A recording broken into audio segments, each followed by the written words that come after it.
On top of having to organise a fashion week, Billy Badass had just become a father for the second time and was spending the morning taking his newborn son home.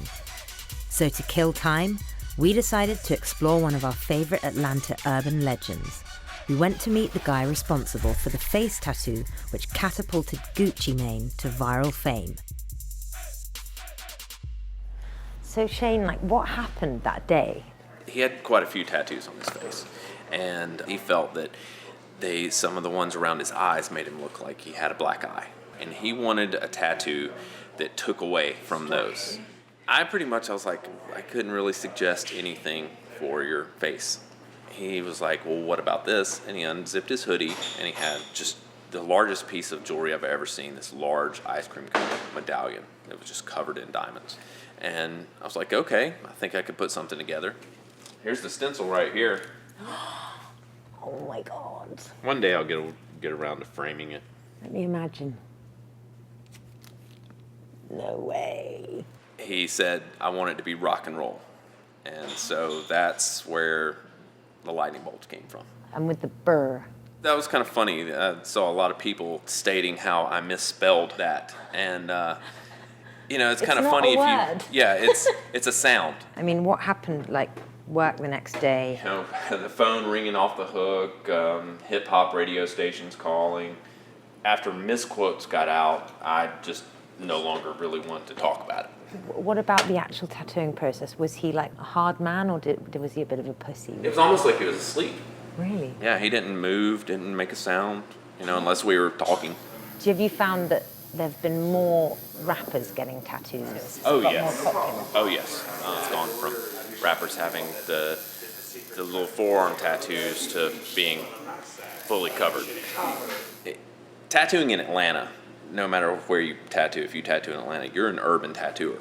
What's been your weirdest tattoo request in your career? A penis on a lady in her 50s lower back. And with that charming image in mind, we said goodbye to Shane and went to meet Billy. We've come out to the suburbs of Atlanta. This is where Billy lives. He's invited us to his house, which is really nice considering the circumstances. He's got a 48-hour-old baby in there. He's invited us to come and see where he works from. And then I think the plan is that we're going to a local car dealership to maybe buy a Range Rover. Hello? Hey, what's happening? I don't want to wake the baby. Hey, come on in, come on. My war room. This is my war room, my treadmill. Your war room? Yeah. I put my information of my events, what city I'm going to, information I need, like locations.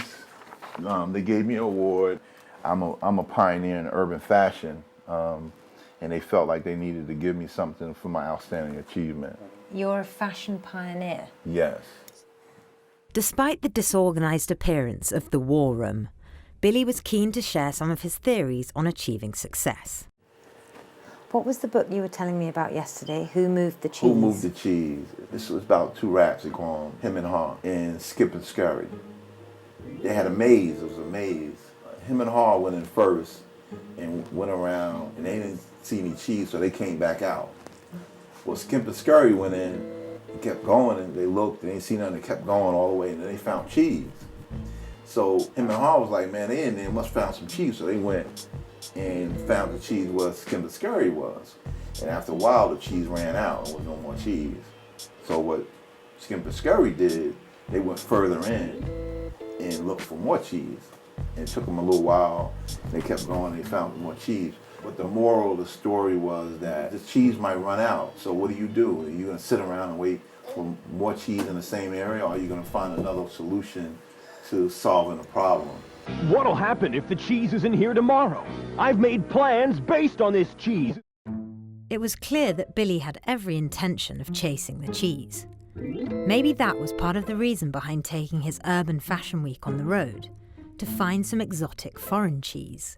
Some Stilton, perhaps. However, in my experience, putting on a fashion week takes some work, and I'd yet to see examples of the clothes, designers and crew that are usually a requirement for such an event. Billy assured me that this was all in hand, but first there were more pressing issues to take care of.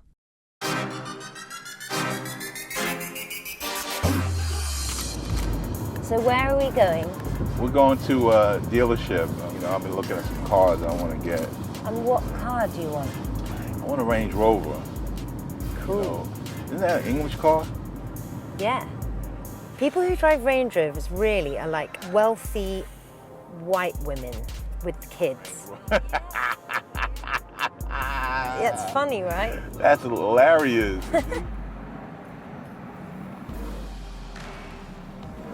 Yeah, the guy that we need to meet is not there right now, so we're gonna come back.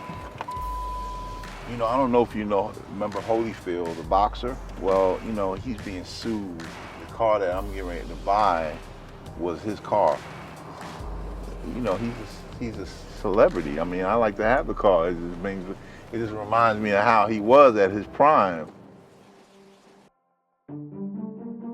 Listening to Billy talk of his aspirations to buy the repossessed car of a broke boxer didn't seem to fit with the cheese-chasing philosophy. So little time and London creeping ever closer. However, Billy was unfazed and wanted to take us to one of Atlanta's high-end urban fashion boutiques, as he said it would give us an idea of what we could expect to see on the catwalk at London Urban Fashion Week. How you doing? What's up, all right. And I just told her about your store. You do a lot of celebrities in the market, so I just want to make sure I gave you some love. Oh, no problem. Definitely. Welcome to Motor 404. What are the price points on those up there? $6.95 for these. Those are like boss glasses right there. When you wear those, you're a boss. Exactly. What are the price point on these? This pair is actually $5.95, I believe. What's the price point on something like this one here is $425. Yeah. I just met this gentleman in Quincy. He's got a line called Urban Luxury, and I do Urban Fashion Week. This was a great fit. Urban luxury to me is basically the hip hop community. Once they make it to a certain level, then they feel like they have to dress a certain way. But you do have those guys that just don't break code. They still gonna wear t-shirts. They're gonna jump out of Maserati wearing t-shirts. They're gonna wear Levi's, but they still gonna have $400,000 worth of jewelry on it. It's urban luxury, what we consider luxury in the hood. Well, listen, how many shirts you gonna give me? When people use the term urban, to be quite honest with you, I take offense to it. It's such a stereotype as far as fashion, because fashion to me is worldwide. Is there anything that's become fashionable in like the Atlanta hip-hop community that like you kind of think, oh God, you don't really like? When guys wear their suits with the tag on the sleeve. Yeah. And then the butt implants on the ladies' side. Atlanta's really notorious for their strip club. And also, yeah, and it's definitely it's a show when you go out. Atlanta strip clubs are heavily referenced in countless hip-hop songs, to the extent that stripping has become a covetable career choice for young women of Atlanta, something to aspire to rather than a last resort, which is so often the case elsewhere in the world.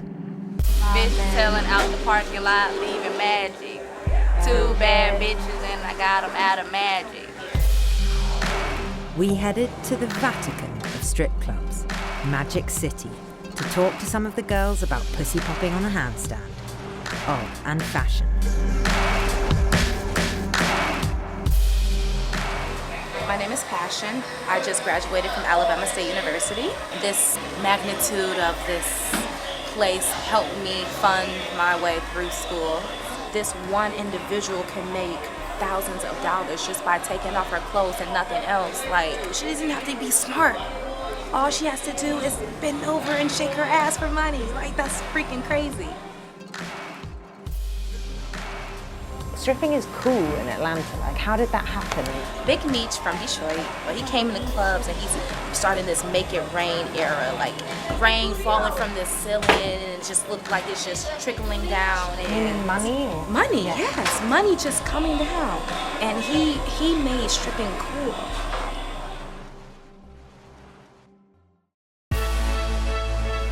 Hip-hop and strip clubs kind of feed off each other. Yeah, right. It's the inspiration both ways. Like, we inspirate them, I believe, as far as what they rap about. strippers, poles, money, and all that. And then we feed off of it because they come in here and play their song and they throw the money. They actually do what their song is talking about. So we enjoy like each other. So it's like back and forth. It's motivation. We still get rappers that like talk about Magic City, of course, in all of their songs. It's amazing.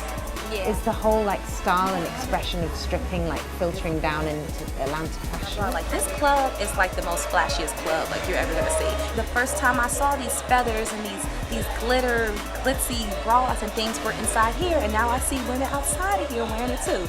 So yeah, they're trying to imitate us. Maybe because they're trying to keep their men a little longer.